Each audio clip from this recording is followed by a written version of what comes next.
સુરત શહેરમાં નકલી ખાદ્ય પદાર્થોથી ભરમાર વચ્ચે હવે વધુ એક ચોંકાવનારી ઘટના સામે આવી છે। ખડોદરાની સુરભી ડેરીમાંથી 754 કિલો શંકાસ્પદ પનીરનો જથ્થો ફૂડ સેફ્ટી વિભાગ દ્વારા પકડી પાડવામાં આવ્યો છે। ખડોદરા વાડી વિસ્તારમાં સોરઠિયા કમ્પાઉન્ડમાં આવેલી સુરભી ડેરીમાં પાલિકા ફૂડ ઇન્સ્પેક્ટર વિભાગ અને એસઓજી ટીમે સંયુક્ત તપાસ હાથ ધરી। તપાસ દરમિયાન શંકાસ્પદ પનીરનો 754.621 કિલો જથ્થો મળી આવ્યો, જેની કિંમત અંદાજ 1,81,000 રૂપિયા છે। ફૂડ સેફ્ટી ઓફિસરે સ્થળેથી પનીરનો નમૂનો લઈ તેને લેબોરેટરી તપાસ માટે મોકલ્યો છે। હાલ સમગ્ર જથ્થો સીઝ કરી લેવામાં આવ્યો છે અને રિપોર્ટ આવ્યા પછી વધુ કાર્યવાહી થશે। એક બાજુ આરોગ્ય મંત્રી પ્રફુલ પાનસેરિયાએ ભેળસેળિયાઓ સામે કડક પગલાં લેવાની ચેતવણી આપી અને બીજી બાજુ સુરતમાં આવા કિસ્સાઓ સતત સામે આવી રહ્યા છે। ગુજરાતમાં છેલ્લા ઘણા સમયથી ડુપ્લિકેટ પદાર્થ વેચવાની હોડ મચી હોય તેમ એક બાદ એક છે તે શંકાસ્પદ પદાર્થો છે ગુજરાતને મળી આવી રહ્યા છે। ત્યારે વાત કરીએ તો સુરતના ખટોદરા વિસ્તારમાં આવેલ સોમા કાંજીની વાડી આઈએનએસ હોસ્પિટલની જે પાછળ જે સુરભી ડેરી આવ્યું છે ત્યાં 700 કિલોથી વધુ શંકાસ્પદ પનીર છે તે મળી આવ્યું છે।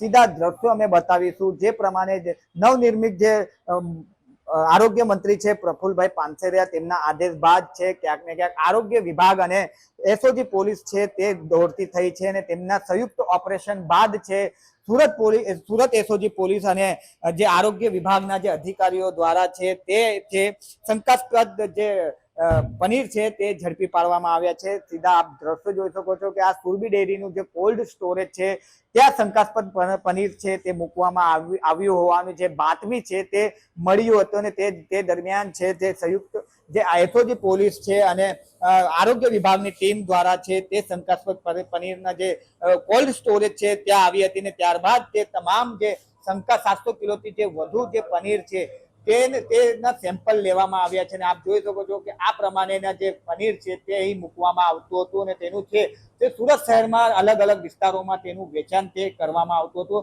આ પનીર છે તમે જોઈ શકો છો કે જે આ શંકાસ્પદ પનીર અત્યારે હાલ કહેવામાં આવી રહ્યું છે ત્યારે તે પનીરને અત્યારે છે લેબોરેટરીમાં છે તે મૂકવામાં આવ્યું છે। ત્યારે આ પ્રમાણે કોલ્ડ સ્ટોરેજમાં છે તે પનીરનો જે જથ્થો છે તે અહીં મૂકવામાં આવતો હતો અને આ જોઈ શકો છો આ પ્રમાણેના જે જથ્થા છે અહીં મૂકવામાં આવ્યો હતો। ત્યારે સુરત આરોગ્ય વિભાગની ટીમ અને સાથે એસઓજીની ટીમ સાથે સંયુક્ત ઓપરેશન કરવા બાદ છે તે 700 કિલોથી વધુ શંકાસ્પદ પનીર છે તે અત્યારે હાલ છે સુરતના ખટોદરા વિસ્તાર પાસેથી છે મળી આવ્યું છે।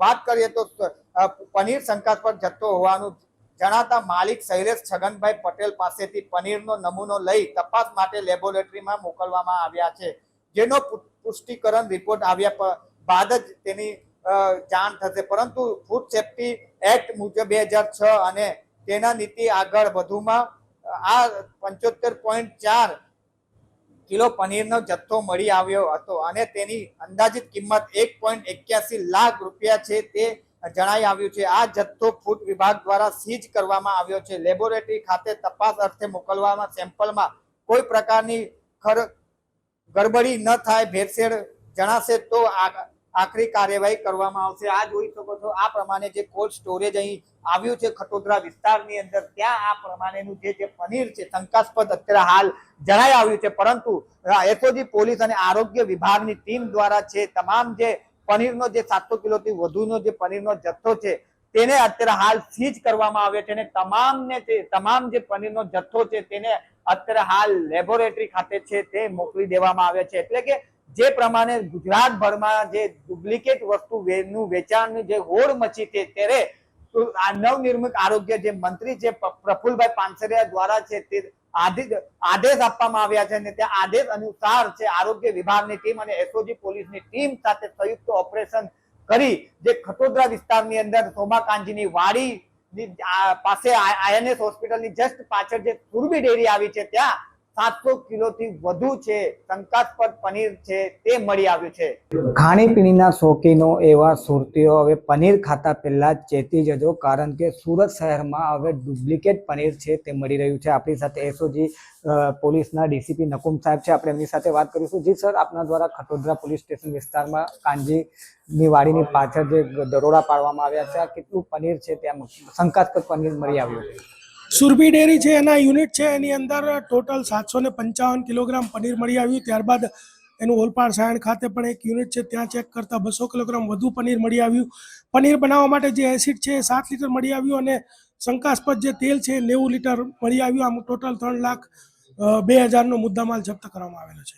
સર, વારંવાર સુરત શહેરમાં ખાદ્ય પદાર્થો છે તે ભેળસેળ વાળું મળી આવ્યું છે, તો તેવા લોકો પર કેવા પ્રકારની કાર્યવાહી કરવામાં આવશે? આવા લોકો ઉપર સખતમાં સખત કાર્યવાહી કરવામાં આવશે અને એસઓજી એમાં પ્રોએક્ટિવલી ભાગ લઈને કાર્યવાહી કરશે. અને અમારા કમિશનરશ્રીએ અમને સતત સૂચનાઓ આપેલી છે કે સુરતના શહેરીજનો કોઈ પણ ચીજવસ્તુ નકલી ન ખાવા જોઈએ.